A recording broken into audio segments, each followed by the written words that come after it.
Oh Lord, it's good to be here with you. Have you ever felt stuck in a conversation like you've backed yourself into a corner and suddenly the other person is just staring at you with those dead eyes?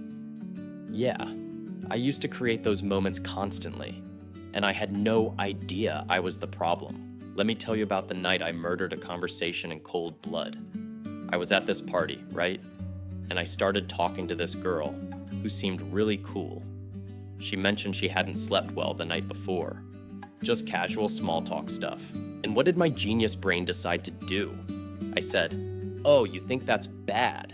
I only got 3 hours of sleep last night because I was working on this project." She tried to respond, but I wasn't done. I went on about how I basically never sleep well, how I've trained myself to function on minimal sleep, how it's basically a superpower at this point. The conversation died right there. She gave me this polite smile, said she needed to grab a drink, and I never saw her again that night. I stood there thinking, what just happened? I was just being relatable, right? Wrong. I was being a competitive jerk, and I didn't even realize it. Here's the thing I learned after years of being socially clueless. Conversation is not a competition. Let me say that again for the people in the back. Conversation is not a competition. But I used to treat every single interaction like it was some kind of verbal Olympics where I needed to one-up everyone. Someone would share a problem, and I'd immediately jump in with how my problem was worse. A friend would tell an interesting story, and I'd interrupt halfway through with my own story that I thought was better. Someone would express excitement about something, and I'd find a way to diminish it or redirect the attention back to me. I was exhausting to talk to, and I couldn't figure out why people kept cutting conversations short with me. I found myself in a lot of dry or boring conversations. But guess what? I was the one making them boring. The other person would try to open up, try to share something, and I'd slam the door in their face by making it all about me. It's like showing up to someone's birthday party and spending the whole time talking about your birthday. It doesn't work. The breakthrough came when I stumbled across this idea that completely changed how I saw conversations. Intent matters. Not just what you say, but why you're saying it. When I was competing, my intent was to prove something, to establish dominance, to make sure everyone knew I was smart or interesting or whatever insecurity I was nursing that day. That intent poisoned everything that came out of my mouth. I used to be a social misfit, genuinely awful with people. And the crazy part is, I thought I was doing everything right.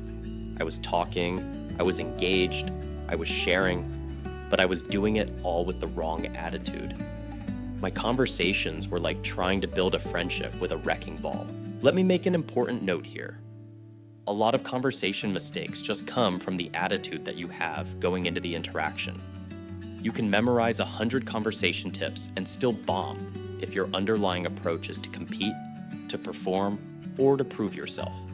The technique doesn't matter if the foundation is cracked. So what changed? I had to completely rewire how I thought about conversations. Instead of seeing them as opportunities to showcase myself, I started seeing them as opportunities to understand someone else. Revolutionary concept, I know. Instead of listening just long enough to find an opening for my own story, I started actually listening to what people were saying. Here's what that looks like in practice. When someone shares something with you, your first instinct should not be to relate it back to yourself. If someone says they're tired, don't immediately launch into your sleep deprivation story. Just acknowledge what they said, ask them about it. Show genuine curiosity about their experience, not as a setup for your own, but because their experience actually matters. I started doing this exercise where I would have entire conversations without talking about myself unless directly asked. Sounds simple, but it was brutal at first. My ego was screaming the whole time, desperate to jump in and make the conversation about me. But you know what happened? The conversations got better. People opened up more. They seemed more interested in talking to me. The awkward silences disappeared because I wasn't constantly hijacking the flow. Did you guess what the real secret was? It's not about memorizing clever things to say. It's about changing why you're in the conversation in the first place. When you stop competing and start connecting, Everything else falls into place naturally. The right questions come easier. The flow feels more organic. People actually want to keep talking to you.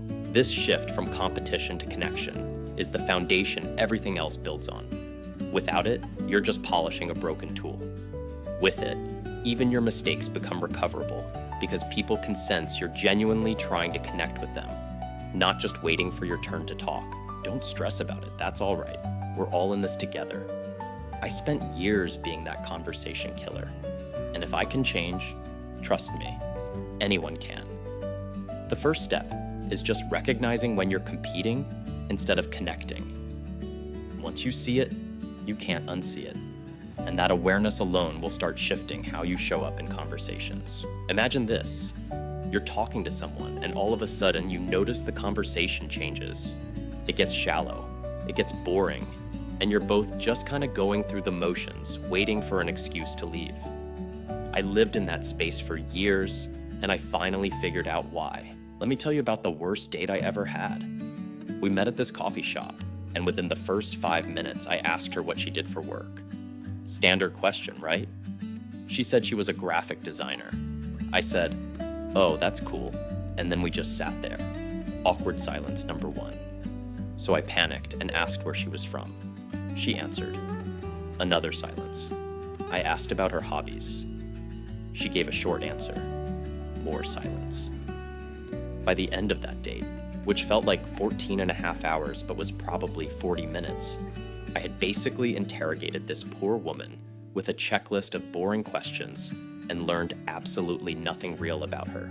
The problem wasn't that I was asking questions. The problem was that I was asking dead-end questions. Questions that lead nowhere, that shut down the conversation instead of opening it up. I was treating small talk like a job interview, just ticking boxes instead of actually connecting with another human being. Here's what I learned after doing way too much research and having way too many failed conversations. There's a pattern to questions that keep conversations flowing. It's not about being clever or witty, it's about asking questions that invite people to share more, to open up, to actually give you something you can work with. The template I discovered is stupidly simple, but insanely effective. Instead of asking closed questions that can be answered in one word, ask questions that dig into the why or the how. Instead of what do you do, ask what got you into that field or what do you love about it.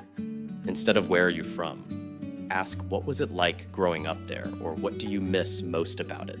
See the difference? One version shuts the door. The other version opens it wide. Let me break this down even more. When someone tells you something, anything, your next question should pull on one of 3 threads: their feelings about it, their story around it, or their perspective on it. Those 3 threads are gold mines for keeping conversations alive. Someone mentions they went hiking last weekend. Don't just say, "Oh, cool." Ask what drew them to that particular trail, or what the best part of the hike was, or how they got into hiking in the first place. I used to think conversations died because I ran out of things to say. Turns out, conversations died because I wasn't listening well enough to know what to ask next. Every single thing someone tells you contains at least 3 possible follow-up questions if you're actually paying attention. The problem is, most of us are too busy thinking about what we're going to say next, instead of listening to what's being said right now. Here's a specific framework I started using that changed everything. I call it the curiosity cascade. Someone shares something. You ask a question about their experience of that thing. They answer and mention something else in their response. You ask about that new thing. They answer and reveal another detail. You follow that detail. It's like pulling a thread on a sweater. One question naturally leads to the next, if you're genuinely curious about their answers. But here's the mistake that instantly kills momentum. And I made it on literally every first date before I figured this out. I would ask a great question, they would start opening up and sharing something real, and then I would interrupt them halfway through to relate it back to my own experience. Conversation murdered in cold blood. Again. The key is to let them finish, to actually hear their full story. and then ask another question about what they just shared before you even think about relating it to yourself. I remember the first time I actually nailed this. I was talking to someone at a party, and they mentioned they had just started learning to play guitar. Old me would have immediately jumped in with, "Oh, I tried guitar once, but I gave up," or whatever. New me asked, "What made you decide to start now?" That question led to a 10-minute conversation about their childhood dream of being in a band, their relationship with their dad who played guitar, and their recent decision to stop putting off things they'd always wanted to try. We connected on a real level, all because I asked one curious question and then kept following the thread instead of hijacking it. Do you know what else sucks about most small talk? We ask about things we don't actually care about. We ask generic questions because we think we're supposed to, not because we're genuinely interested in the answer.